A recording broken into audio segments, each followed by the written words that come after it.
AP Stats, let's start off by reviewing the exit ticket from the last class.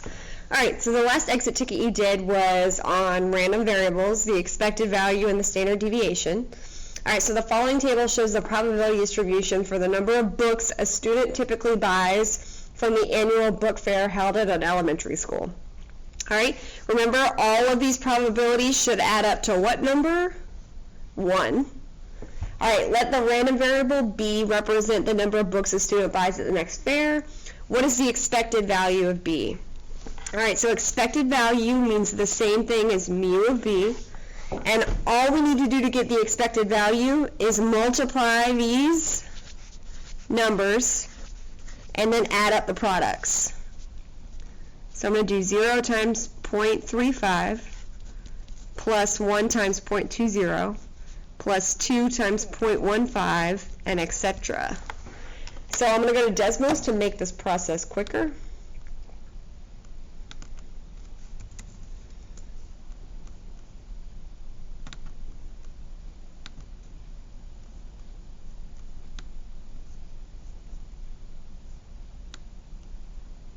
All right.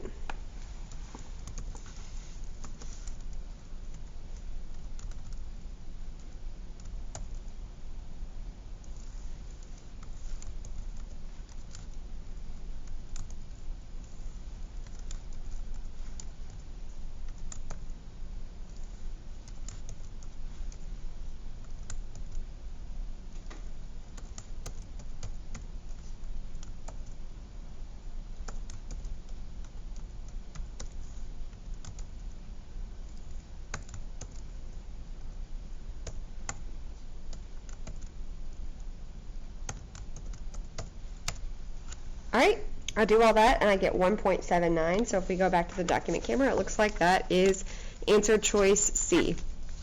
If it asks us to interpret this, we would say, after many, many trips to the book fair, the average amount of books a student would buy would be 1.79 books, which that number makes me sad. I wish it was higher. Alright, number 2. The quality control manager at a factory records the number of equipment breakdowns each day. Random variable Y represents the number of breakdowns in one day, and the standard deviation is 0.28. Which is the best interpretation of that standard deviation? So the number of breakdowns on a randomly selected day is expected to be 0.28. No, that's not true. It's not on one randomly selected day. This is if we recorded many, many days and took the average, then the randomly selected day would be about that far away from the mean. Okay. So this is getting a little bit closer. It tells us away from the mean instead of what's expected to be. So this is more of the standard deviation definition. But we're still talking about the number of breakdowns on a randomly selected day. We're not talking about long term, right? All right, now we're talking about average. This looks better. The average of number of breakdowns per day from a random sample of days is expected to be 0.28. So this would be a great definition for the expected value or the mean. But we're talking about the standard deviation. So our answer is actually D. On average, the number of breakdowns per day varies from the mean by about 0.28. So we got on average to show that the long-term frequency, right, long-term taking many days, and we're saying the number of breakdowns per day varies from the mean by about 0.28. So we didn't say a randomly selected day. We said the number of breakdowns per day varies from the mean by about 0.28. All right. Number 2. Let random variable U represent the field goal percentage, so the percentage of shots made for players in a basketball league. Here's the following table. I know that if we did this right, all of this needs to add up to 1. All right, Fatima claims the distribution of U is uniform with a median of 0.4. Is Fatima's claim supported by the table? All right, so remember, median means middle number. The middle number has a specific percentile, right? The middle number is right at 0.5 because 50% of the data falls below and 50% falls above. So it would be right at P is equal to 0.5. So it's not going to be in here because that's 0.10. But if I add these two together and I do 0.10 plus 0.45, I get 0.55. So that means it's somewhere in this row. because I've passed that 0.5 mark. So she said that the median is 0.4. Okay, I agree with her. Her claim is correct. As far as the median, let's talk about the distribution of U. She says it's uniform, which means each bar would be the same height. I guess I should have done this before, but let's go ahead and turn this sideways so that we can look at the probabilities. All right, so out of all of these, which one do we expect to be the highest bar?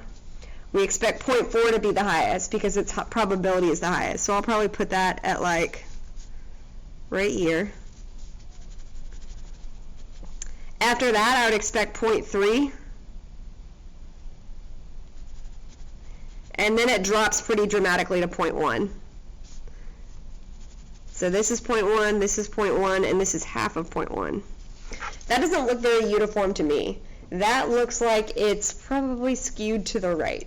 So we know that answers A and B cannot be correct because they both have the word uniform in it. So it's got to be skewed to the right, and the median has to be 0.4. This says skewed to the left, so we know that E is not correct. So C is my only answer. C means skewed right and median of 0.4. All right, this last one was a challenge problem because this table is not what we're used to looking at. We're used to looking at a frequency table like this where the sum is 1. Here, it's different. Can you see what the sum is going to be just by looking at this? It's going to violate our rules. It's going to be more than 1, right? So that means this is not a typical probability table. It's a cumulative probability table, which means I kind of need to work backwards to find out the probabilities for each one because they're adding on top of each other until we get to 1. So this means that 100% of the data is below 10. This means 80% of the data is below 9, and so on. So what I need to do is just figure out the true probability by subtracting. All right, 0 is 0 no matter what, so that's 0. Now, to get from 0 to 0.2, I know that I increased by 0.2, right? I could do 0.2 minus 0 and get that. Sorry, I'm pulling up my calculator. If I did 0.2 minus 0, I get 0.2. Now, to go from 0.2 to 0.4, what am I increasing by? You could also do 0.4 minus 0.2 to figure that out. I'm increasing by 0.2 again. If you look, with each of these I'm increasing by 0.2. I'm adding 0.2 each time to get to my final number. Now, this is a true probability table here, so that means this should add up to 1. So how many times do I see 0.2? 1, 2, 3, 4, 5. So if I do 0.2,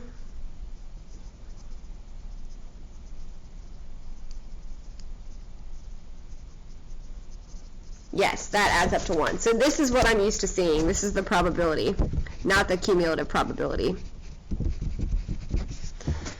All right, Khalid claims that the distribution is skewed to the left. Well, it looks pretty uniform to me. They're all the exact same number except for the 0 on the left, so it looks like it's going to be uniform. So we can eliminate A, B, and C. D and E stay uniform. And then the mean is going to be equal to 8 interviews. So the mean is the expected value, right? So the expected value we'd calculate by doing this. 5 times 0 plus 6 times 0.2 plus 7 times 0.2 plus 8 times 0.2 plus 9 times 0.2 plus 10 times 0.2. So let me go ahead and go to Desmos. So 5 times 0 and then plus 6 times 0.2.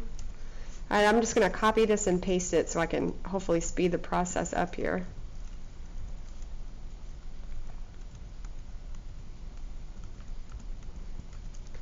And I'm just going to change this to the values from the probability table.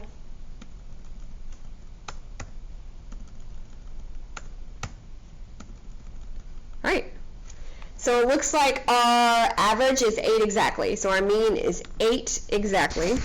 So our two choices says the mean is equal to 8 or the mean is greater than 8. So D is our answer here. All right, and that is it.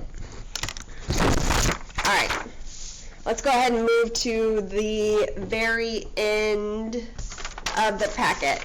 So we learned about transforming probability distributions, we learned about combining probability distributions, and now we're going to talk about combining normal random probability distributions. Remember, normal curves are a type of probability distribution, right? It's a continuous random variable, and it has a specific pattern and specific rules. So with this normal curve, it's a random variable, so it follows the same rules.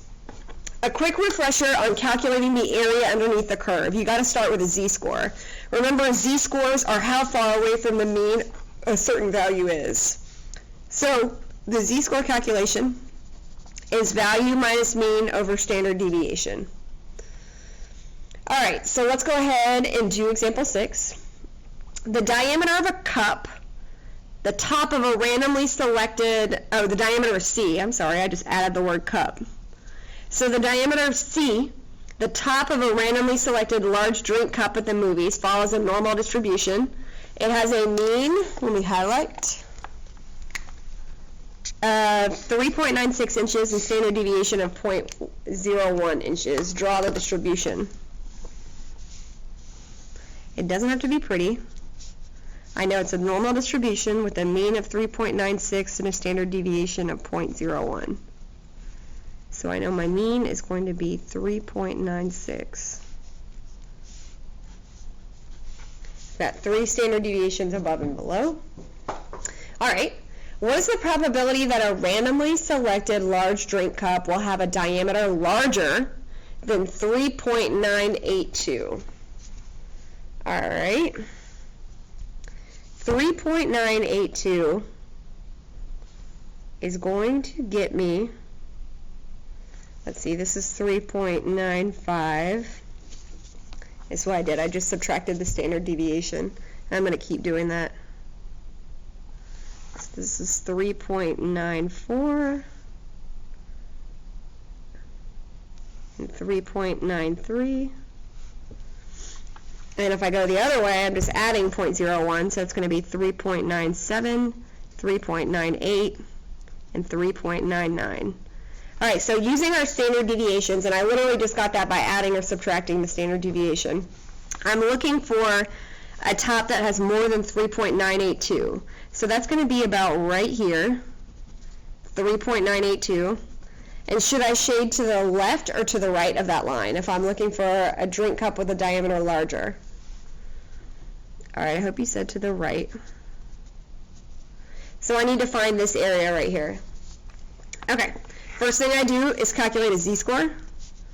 So my value is the number that's given, 3.982, minus my mean, 3.96, all divided by my standard deviation. Let's calculate the z-score. I know that it will be reasonable and right if my z-score is in between -3 and 3. All right, so I'll do divide first just to get that fraction.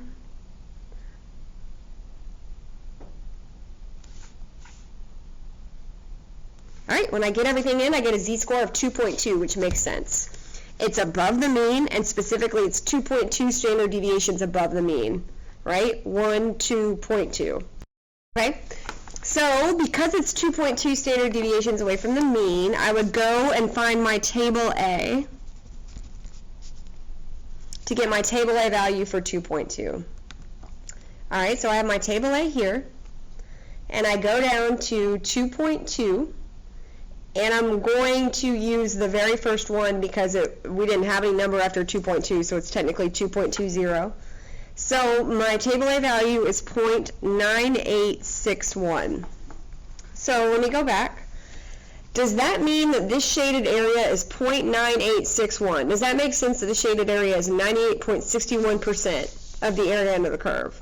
No. Remember, the table A gives us the area to the left. So to calculate this area, I need to do 1 minus 0.9861. So let me go back to Desmos. I have it loaded.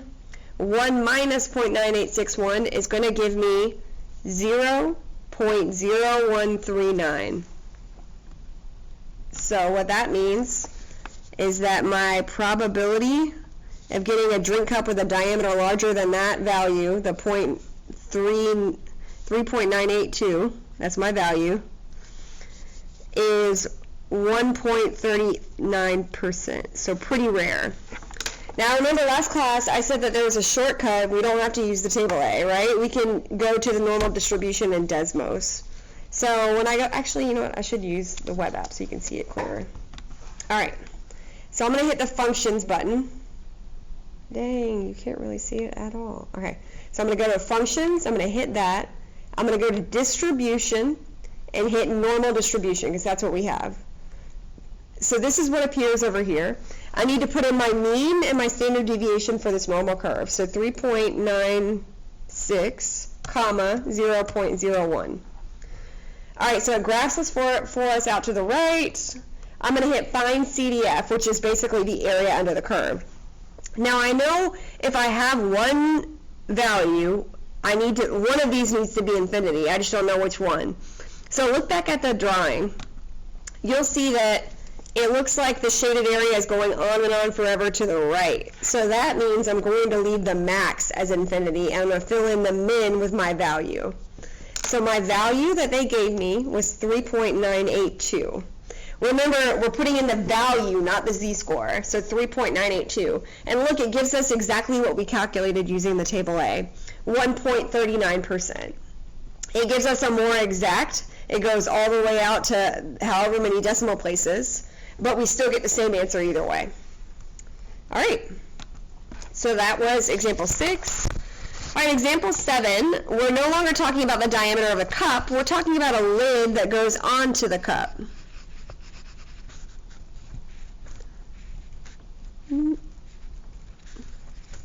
So now I'm talking about the diameter of the lid. All right. The diameter L of a randomly selected large drink lid follows a normal distribution with a mean of 3.98, standard deviation of 0.02. Does it make sense that my mean of the lid is bigger than the mean of the cup?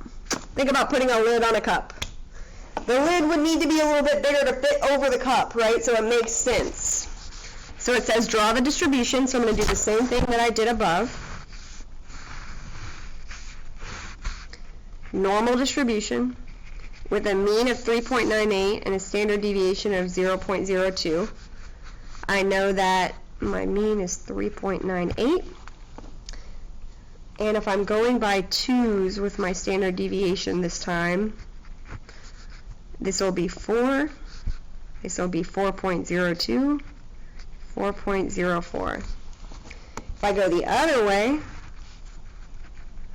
3.96, 3.94, and 3.92. I just added 0.02 or subtracted it in my head to get those values. All right. Now it tells us what's the probability that a randomly selected lid will have a diameter less than 3.973. 3.973 is going to be about here. And then should I shade to the left or to the right? All right, I hope you said to the left, because it's less than. All right, to use my table A, I'm just going to calculate a z-score, value minus mean, all over standard deviation. Ooh, I just put SD.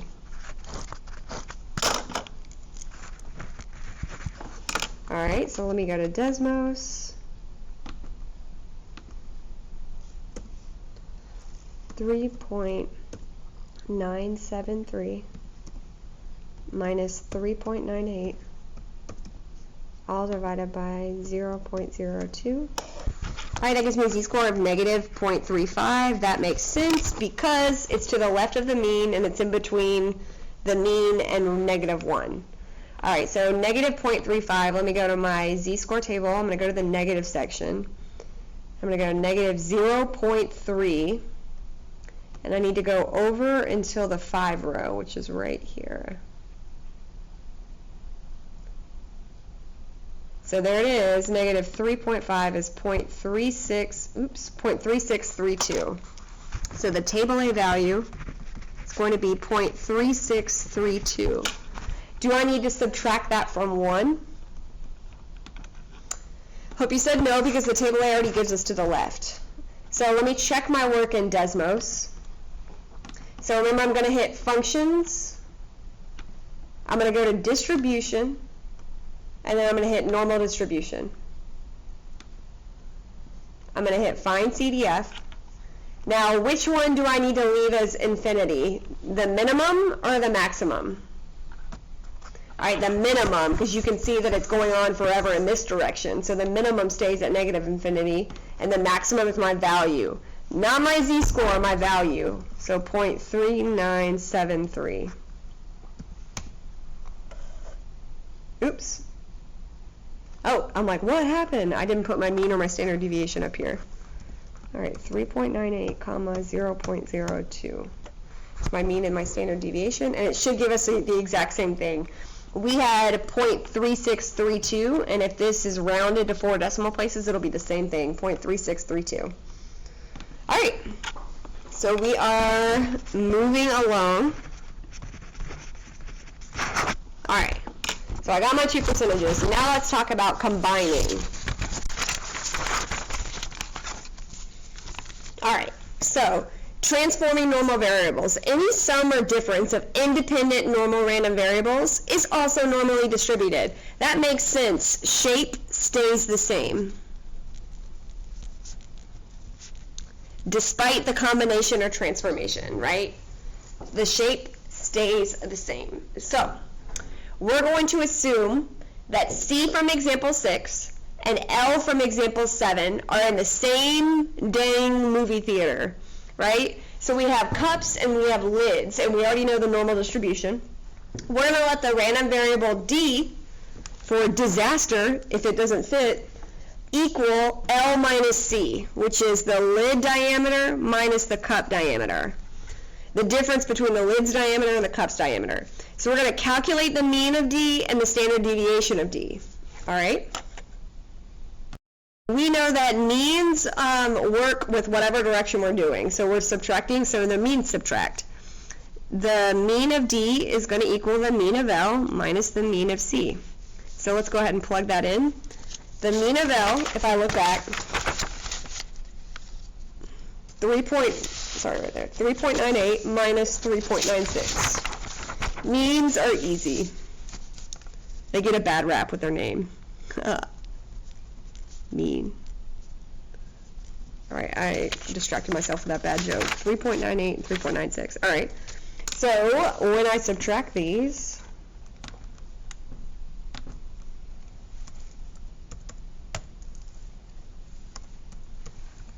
I get my pen flew everywhere. My mean of D is 0.02. All right, standard deviation is a little bit more annoying. I can't do the same thing. I can't do standard deviation of L minus standard deviation of C. So if I flip back to my little chart, remember I have to calculate the variance first and then take the square root of that. And I know that variances always add. So I can't subtract the variances. I need to square the standard deviations, add them together, and then take the square root of that. So I know my standard deviation is going to be my 2 standard deviations squared. So it's going to give me L standard deviation of C. All right, so let's plug it in. Remember, we're not subtracting, we're adding. Variances always add. All right, so let me look back. I have 0.01 and 0.02. The order doesn't actually matter because we're adding, right? 0.02 and 0.01. But I went ahead and put the lid first, the cup second. I think we could do it both ways. It doesn't matter which one goes first. And we'll get the same thing. So let me start off by putting the square root, if I can get my cursor down there. There we go, square root. I like to set things up before I plug it in, just so I kind of have an idea of what I'm doing. All right, so I set it up like that. All right, I'm going to put in 0.02 I'm going to put in 0.01. All right, now I want to copy this whole thing and just switch them to see if it matters, because we're curious. Same thing. Order doesn't matter because we're adding. All right, so let me go ahead and make that standard deviation of D. Let's just round to 4 decimal places. 0.0224. That 6 bumps up the 3 to a 4. All right. So now I've got my mean and my standard deviation. It looks like I can draw the normal distribution. So remember, my shape is still going to be normal because when I transform, any sum or difference is also normally distributed. So I have my new mean, 0.02, and I have my new standard deviation, which might take a little bit more room than that since we rounded to 4 decimals.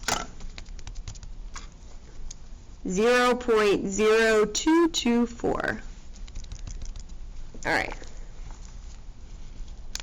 So my mean is 0.02. I'm not going to draw the rest of them, but you get the idea. All right, for a lid to fit on the cup, the value of L has to be bigger than the value of C, but not by more than 0.6 inches. Find the probability that a randomly selected lid will fit on a randomly selected cup. Interpret this value. So let's see, it can't be more than 0.6, so I'm just going to say 0.6 is right here. I have no idea where it really is, but I'm just saying that. I know it's above the mean. 0.6, and it has to be, L has to be bigger than C. So that means the difference has to be 0. It can't be negative.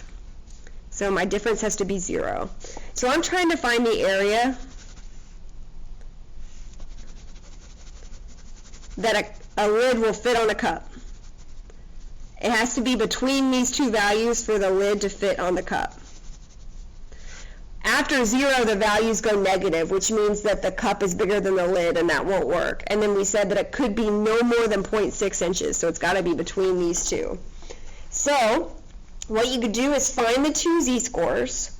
You could look up the table A values and subtract them, or we can just use our Desmos again. Remember, we're going to hit the same thing. We're going to hit function. Where's my keyboard? We're going to hit function, distribution, normal distribution. All right, we're going to put in our new mean, which is 0.02, our new standard deviation, which is 0.0224. We're going to click on Find CDF, and since we have two values this time, we're going to put both the values in. The minimum is 0, and the max is 0.6. All right, so it looks like the probability is going to be P is equal to 0.8140. All right, I could have gotten this way too by doing the same thing with the table A, but this way is quicker and more exact. So it says interpret this value. So remember, with random variables, it's long-term frequencies, right? So find the probability of the randomly selected on average a lid will fit on a cup at this movie theater 81.4% of the time. And that's our interpretation. All right, nice job, you guys. Sorry for bearing with me through this massive unit. I think y'all are doing great.